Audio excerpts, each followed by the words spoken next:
Hello students.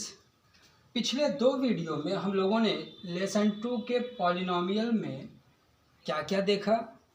दो बहुपदों का गुणा, भाग, गुण, योग, अंतर, उनकी घात, उनका मानक रूप, इसके अलावा डिवीजन एल्गोरिथ्म देखा। फिर आगे चलकर हम लोगों ने शून्यक, बहुपद के शून्यक और गुणकों में संबंध देखा। उस पर कुछ आपको होमवर्क दिए गए थे और चूंकि आपने संतोषजनक व्हाट्सएप पे मैसेज किया तो मुझे लगता है आपने सारे प्रश्न लगा लिए।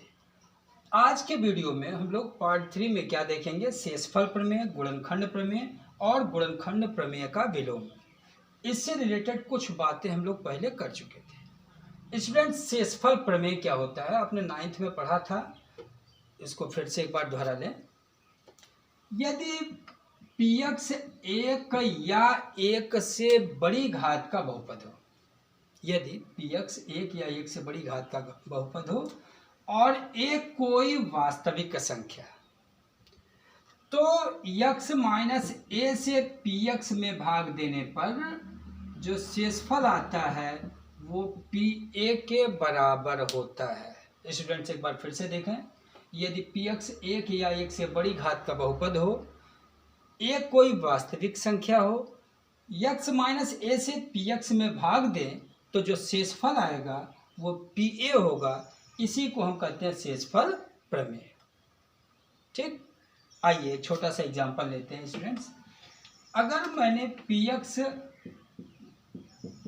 x square plus 2x plus 3 कर दिया और x माइनस 1 से मैंने भाग दिया इसमें, स्टूडेंट्स x माइनस 1 से मैंने इसमें भाग दिया, तो जरा भाग देकर आप देखो, x माइनस 1 से मैंने x square plus 2x plus 3 में डिवाइड किया, x बार गया, x स्क्वायर माइनस x हो गया, घटाया चिन्ह बदला, कटा, ये कट गए, ये हो गया स्टूडेंट्स 3x प्लस 3 और फिर प्लस 3 बार गया तो 3x माइनस 3 हो गया, फिर घटाया स्टूडेंट्स माइनस प्लस, ये दोनों कट गया और ये 3 3, यही आप कहते हो शेषफल।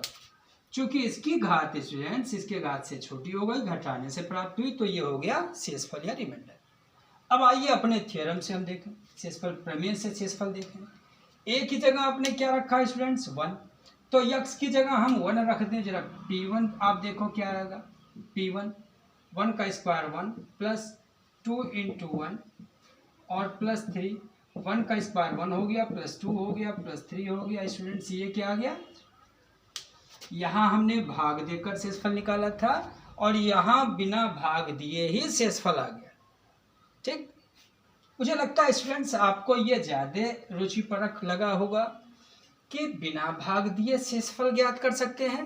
ये देखिए आपके पास क्या तरीका था कि अगर a कोई वास्तविक संख्या हो और x माइनस a से px में भाग दें तो जो pa होता है, यानी कि यहाँ p1 से हमने निकाला था, जो pa होगा वो क्या होगा स्टूडेंट्स, शेषफल होगा। और इसी प्रमेय को हम कहेंगे शेषफल प्रमेय। ठीक है, अब स्टूडेंट्स इसके आगे हम बढ़ते हैं। अगली कड़ी आती है गुणनखंड प्रमेय की, और गुणनखंड प्रमेय इससे अलग नहीं है, बस केवल एक सामान्य सी बात, जो वहाँ शेषफल आया था 6, अगर यहाँ शेषफल स्टूडेंट से 0 हो जाए तो कहेंगे x माइनस a px का एक गुणनखंड है। एक बार फिर से पूरी बात समझ लीजिए। मैंने कहा यदि px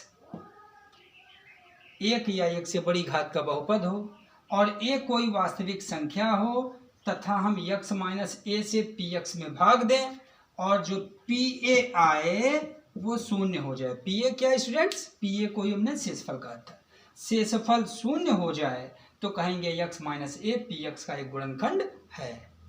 यानी शेषफल प्रमेय अगर समझ में आ गया तो गुणनखंड प्रमेय समझ में आ जाएगा। अगर स्टूडेंट्स इन दोनों से रिलेटेड आपको कुछ प्रश्न दिए जाए, मैंने आपसे px बराबर कर दिया x cube plus 3x square plus 7x minus 8 और मैंने कहा आपसे x माइनस 2 से डिवाइड करिए और शेषफल बताइए, तो x की जगह a की जगह आप स्टूडेंट्स यहाँ क्या रखोगे, x a की जगह 2 आ चुका है तो x की जगह आपने p2 रख दिया। इससे जो प्राप्त होगा स्टूडेंट्स वो हो जाएगा शेषफल। और अगर शेषफल 0 आ गया अगर शेषफल शून्य आया तो कहेंगे x minus to P x का एक गुणनखंड है, और अगर शेषफल शून्य नहीं आया तो कहेंगे x minus to P x का गुणनखंड नहीं है। इस पर कुछ प्रश्न आप स्टूडेंट्स घर पर प्रयास करना लगाकर बिना भाग दिए भी हम शेषफल बता सकते हैं। तरीका मैंने आपको बता दिया। गुणनखंड पूछता है, क्या एक बहुपद दिया जाए और दूसरे बहुपद का पूछा जाए कि क्या गुणनखंड है, तो आप क्या करोगे, इसकी सहायता लीजिएगा, शेषफल निकालिएगा। यदि शेषफल शून्य आया तो गुणनखंड है, नहीं तो नहीं। स्टूडेंट्स और इसके आगे बढ़ते हैं गुणनखंड प्रमेय का विलोम। गुणनखंड प्रमेय का विलोम स्टूडेंट्स, गुणनखंड प्रमेय अब आप समझ ही रहे हो, विलोम तो लिखा ही है, सो इसका मतलब इसका उल्टा है। इन्होंने कहा था यदि पी ए शून्य हो यानी शेषफल शून्य हो तो x माइनस ए क्या होगा, पी एक्स का एक गुणनखंड होगा। इन्होंने कहा था ऐसा कि यदि शेषफल शून्य हो तो ये इसका गुणनखंड होगा। अभी क्या कर रहे हैं, अगर ये इसका गुणनखंड है तो शेषफल शून्य होगा। ये होगा गुणनखंड प्रमेय का विलोम, converse of factor theorem. Student समझ में आ रहा होगा कि अगर x minus a p x का गुणनखंड है तो पी ए बराबर शून्य प्राप्त होगा। अब स्टूडेंट्स इसका इस्तेमाल हम कहाँ करेंगे, इस्तेमाल कहाँ करेंगे, इसको ठीक से आप दोहरा लीजिएगा। इस्तेमाल कहाँ करना, इस पर फिर हम लोग चर्चा करेंगे। क्या चर्चा होनी है, अगर आपसे कह दिया जाए p x is equal to x square minus two x plus a. Students ध्यान दीजिएगा, यदि बहुपद p x x square minus two x plus a हो और x माइनस टू से डिवाइड करने पर शेषफल 0 आता हो, कहने का सही है कि अगर x माइनस टू इसका एक गुणनखंड हो तो a का मान ज्ञात कीजिए, ऐसा प्रश्न है। क्या कहा स्टूडेंट्स, यदि ये इसका गुणनखंड है तो a का मान निकालिए। अगर गुणनखंड होगा तो x की जगह हम 2 रखेंगे, यानी P2 जो आएगा वो स्टूडेंट्स क्या हो जाएगा, शून्य होना चाहिए। यानी अगर ये इसका गुणनखंड है तो शेषफल कैसा आना चाहिए, 0। किस थ्योरम से, कन्वर्स ऑफ फैक्टर थ्योरम, जो अभी तीसरे नंबर पे बताया था मैंने। अब P2 कहाँ से आएगा, x की जगह 2 रखिए, 2 का square minus 2 into 2 plus a equal 0, ये आ गया 4 स्टूडेंट्स, ये आ गया 4 प्लस a बराबर 0, 4 से 4 कट गया, a की वैल्यू आ गई स्टूडेंट्स 0। इस तरह से बहुत सारे प्रश्न पूछे जाते हैं कि अगर ये इसका गुणनखंड है तो a का मान निकालिए। तो इस तरह के बहुत सारे प्रश्न आपकी प्रश्नावली में भी दिए हैं, उसको आप लगाओगे स्टूडेंट्स। जहां आपको कोई प्रॉब्लम आएगी उसके बारे में आप बताइएगा। कुछ प्रश्न और भी हम आपको देंगे, जैसे मान लीजिए मैंने कहा p x a x square plus b 2bx minus 7 और एक क्यू एक्स मैंने कह दिया 3ax square minus b x और प्लस 3। मैंने कह दिया स्टूडेंट्स, यदि पी एक्स और क्यू एक्स का उभयनिष्ठ गुणनखंड, क्या कहते हैं उसे हम लोग, HCF, एग्जैक्ट, इन दोनों का HCF स्टूडेंट्स अगर दे दिया जाए x minus 1, x minus 2, x minus 7, कुछ भी, और कहा जाए अगर इन दोनों बहुपदों का HCF ये है तो a और b का मान निकालिए। चूंकि हम जानते हैं HCF है, सो ये इसका भी गुणनखंड होगा, ये इसका भी गुणनखंड होगा। सो इसका मतलब x की जगह अगर हम 1 रखें तो ये P1 जो होगा शेषफल होगा, शेषफल 0 आएगा। सो P1 की वैल्यू स्टूडेंट्स क्या हो जाएगी, 0 हो जाएगी। ये हो गया a into 1 square plus 2b into 1 और माइनस 7, इसकी जगह आपने कहा शून्य हो गया तो ये आ गया a plus 2b minus 7 equal 0 हो गया students. So a plus 2b equal आ गया 7, इसे आप कह दोगे इक्वेशन नंबर 1। और बिल्कुल इसी प्रकार Q1 भी 0 होगा।